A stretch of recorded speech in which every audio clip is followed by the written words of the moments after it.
데살로니가 후서를 통해 볼 수 있는 우리에게 제시하는 세 가지 문제가 있다고 그렇게 어저께 말씀을 드렸는데, 첫 번째는 환난에 대한 신학적 고민이었습니다. 데살로니가 교회만큼 아마 처음부터 어려움을 당했던 교회가 많지 않다는 생각을 해보았습니다. 왜냐하면 사도 바울이 그곳에서 복음을 전한 다음부터 바로 교회가 세워지면서부터 어려움이 있었는데, 계속되는 환난 가운데서 성도들의 마음 가운데는 질문이 생겼습니다. 왜 이렇게 계속해서 어려움을 당해야 되나? 그렇게 말할 수 있을 것 같아요. 예수 믿는 게 이런 것인가? 왜 이런 고난이 있는가? 첫 번째 문제였습니다. 두 번째는 그 환난의 문제로 인해서 발생한 종말론에 대한 오해입니다. 환난이 계속되고 힘들자 빨리 이 고난의 터널을 지나갔으면 좋겠다 하는 그러한 바람으로 인해서 어떠한 오해가 생겼냐면, 주님의 날이 이르렀다, 이미 왔다라는 그러한 종말에 대한 오해가 생기기 시작했고 엉뚱한 소문이 나기 시작했다는 것입니다. 그리고 두 번째 문제와 관련되어 주의 날이 이미 이르렀기 때문에 그것으로 발생된 잘못된 신앙생활입니다. 열심히 사는 것은 무슨 의미가 있을까? 예수님이 이미 오셨는데 자포자기식 생각으로 어떤 사람은 생업을 포기하고 일도 하지 아니하고, 더 어려웠던 것은 그러한 삶이 더 믿음이 좋은 것인 양, 교회 안에서 혼란이 있었다고 어저께 말씀을 드렸습니다.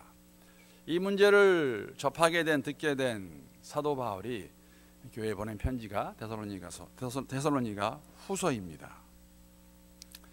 1장 말씀 보게 되면은 지속적인 환난은 너희들이, 즉 교회 성도들이 잘못된 것이 아니라 오히려 더 교회가 하나님 앞에서 인정되어가는 그러한 표시가 된다고 그렇게 사도 바울은 말씀을 쓰면서, 궁극적으로는 이들이 다 멸망할 것이라고, 영원한 멸망이 있을 것이라고 그들을 위로하는 것을 저희들이 어저께 1장을 통해 보면서, 그렇기 때문에 부르심이 합당한 자의 삶은 끝까지 믿음으로 잘 살아가는 것이 주님께서 오시는 것이라고 어저께 말씀을 드렸습니다.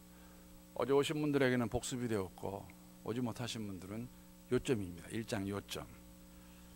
조금 전에 말씀드린 것 같이 2장은, 오늘 읽은 본문 말씀은 계속되는 환난으로 인해서 교회 안에 그 종말론에 대한 잘못된 가르침과 오해가 있었다는 것이죠.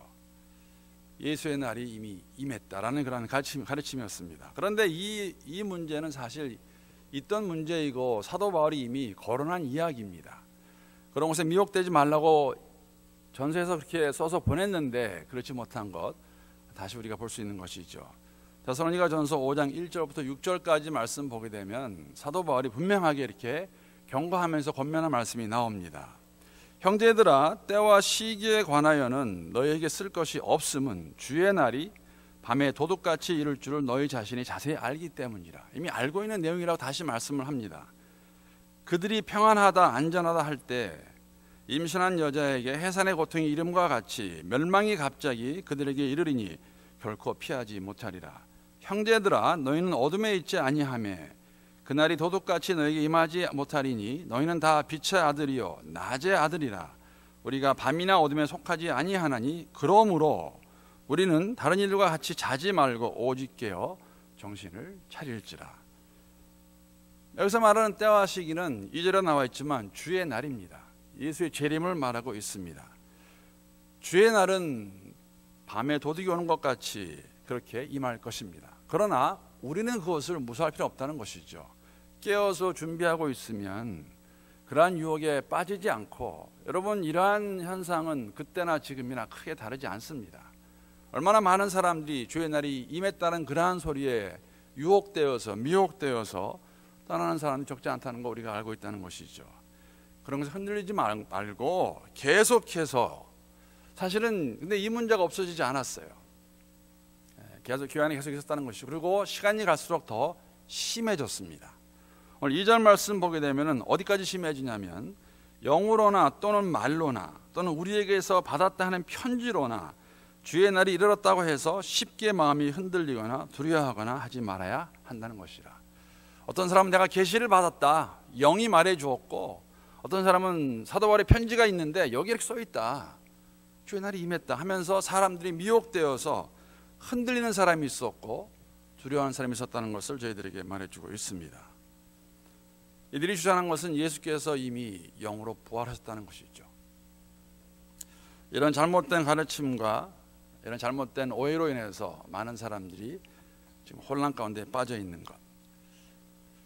근데 어떻게 보면 사실 이 부분은 저희들이 오늘날도 참 잘 이해하고 있는 부분입니다.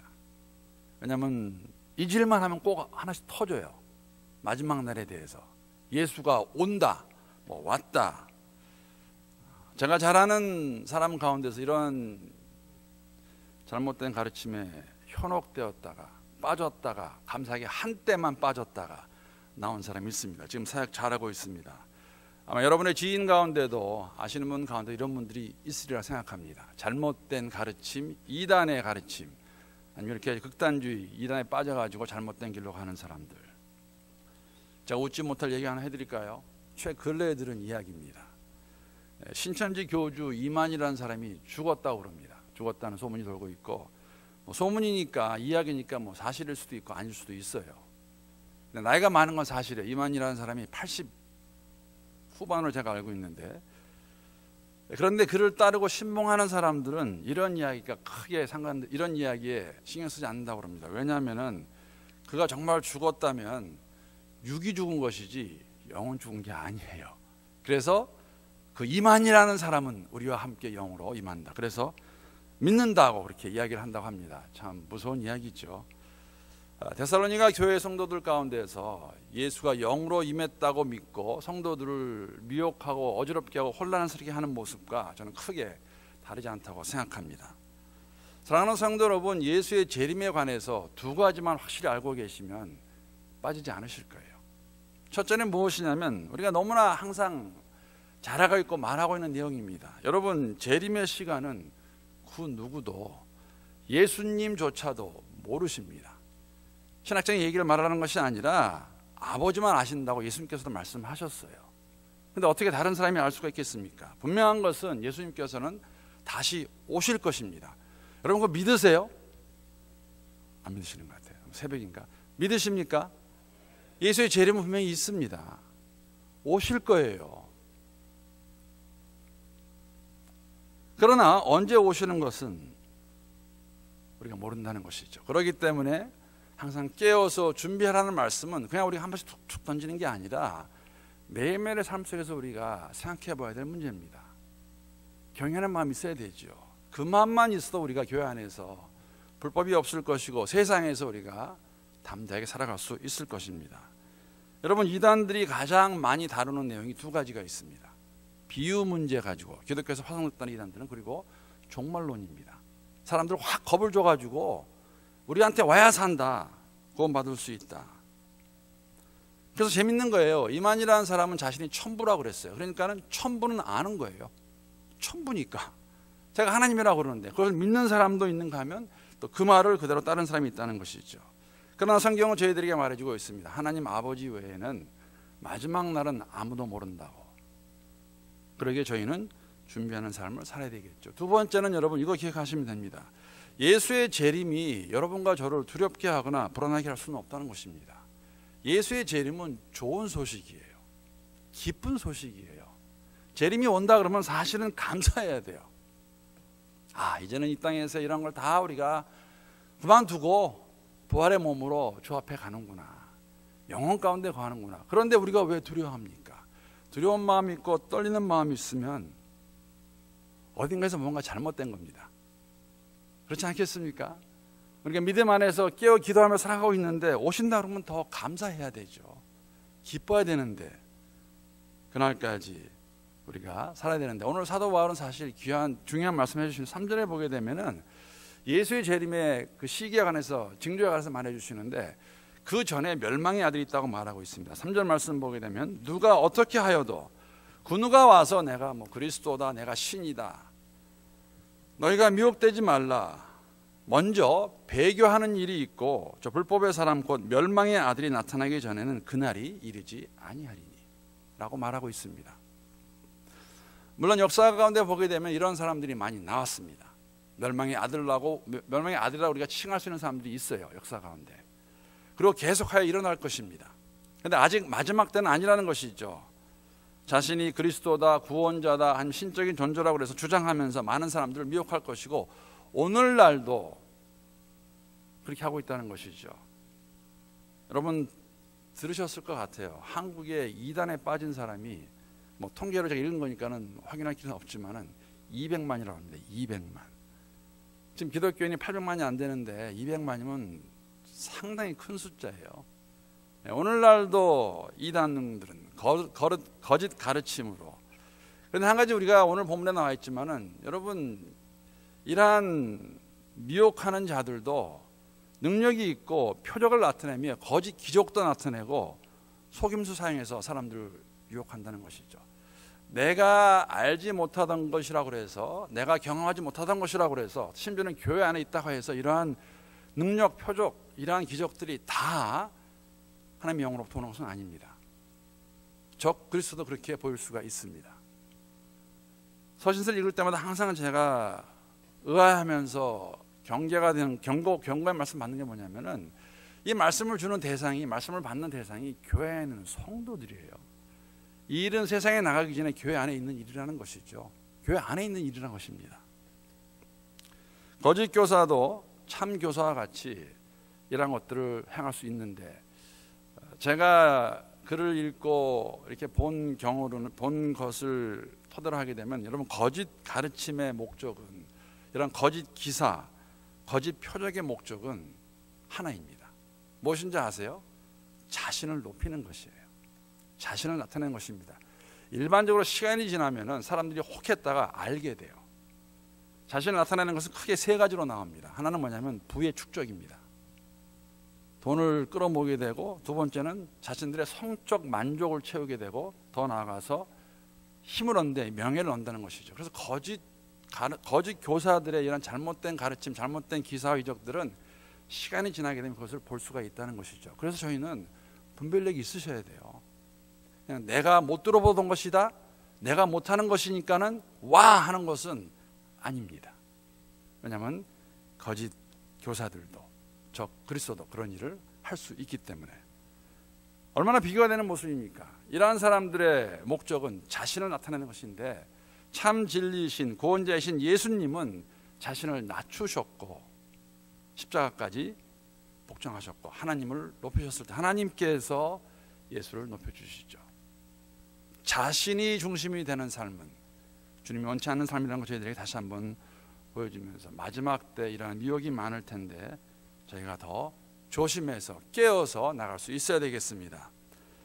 사랑하는 성도 여러분, 주께서 언제 오시든 상관이 없고 문제가 없어야 되는 것이 저희들의 삶의 모습일 것입니다.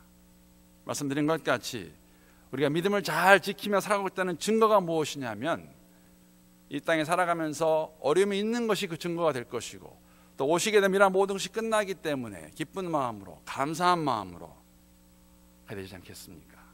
만에 하나라도 무서운 마음과 두려운 마음이 있다면 오늘 새벽에도 다시 한번 주 앞에서 우리의 삶을 점검해 볼 수 있는 시간 됐으면 좋겠습니다.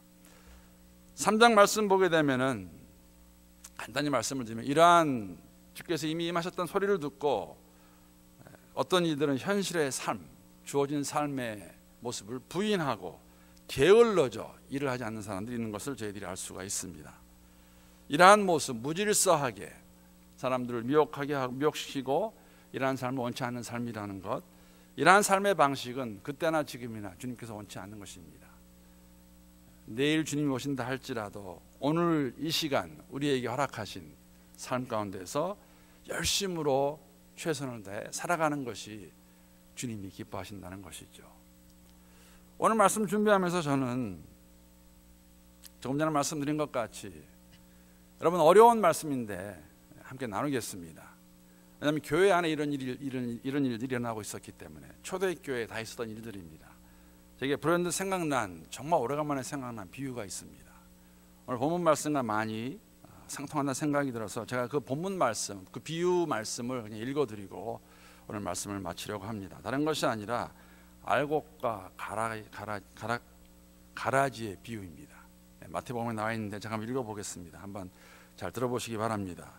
예수께서 그들 앞에서 또 비유를 들어 이르시되, 천국은 좋은 씨를 제밭에 뿌린 사람과 같으니 사람들이 잘 때에 그 원수가 와서 곡식 가운데 가라지를 덧뿌리고 갔더니 싹이 나고 결실할 때에 가라지도 보이거늘 집 주인의 종들이 와서 말하되 주여 밭에 좋은 씨를 뿌리지 아니었나이까. 그런데 가라지가 어디서 생겼나이까. 주인이 이르되 원수가 이렇게 하였구나. 종들이 말하되 그러면 우리가 가서 이것을 뽑기를 원하시나이까. 주인이 이르되 가만두라. 가라지를 뽑다가 곡식까지 뽑을까 염려하노라. 둘 다 추수할 때까지 함께 자라게 두라. 추수 때에 내가 추수꾼들에게 말하기를 가라지는 먼저 거두어 불사르게 단으로 묶고 곡식은 모아 내 곡간에 넣으라 하리라. 엄청난 경고의 말씀입니다. 부인할 수 없을 것 같습니다. 추수 때가 되면 알곡과 가라지는 갈리워지게 될 것입니다. 사랑하는 성도 여러분, 교회에 있는다고 하여서 다 우리가 알곡이 될 수 있을까? 주여 주여 하는 자마다 다 천국에 들어갈 수 있을까?